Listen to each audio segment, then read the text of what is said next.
Tuelekee kaunti namba 40 ambapo wavuvi katika kaunti ya Busia chini ya kikundi cha jamii cha Namalenga wamepiga hatua kubwa baada ya kuvua tani 4 za kwanza za samaki kutoka katika mabwawa mapya ya katika mradi unaodhaminiwa na Benki ya Dunia.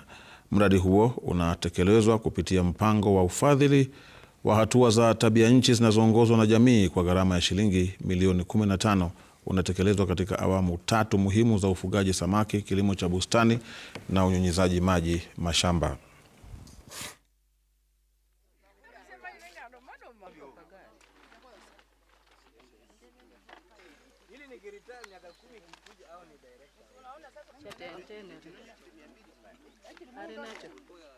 Kwa maana tunasema nao, wakati governor manifesto yake alisema let us revive our wards, na huu mradi uliamuliwa na Ward Climate Change Committee ya hapa Namalenga. Ndiposa leo tumefurahi kuja hapa ili kikundi hiki iweze kufaidika na samaki na iweze kuuza na waweze kupata pesa na pesa ingie mfukoni, na kwa kufanya hivyo tutaweza kupeleka watoto wetu shuleni na kutimiza mahitaji mengine ya kifamilia.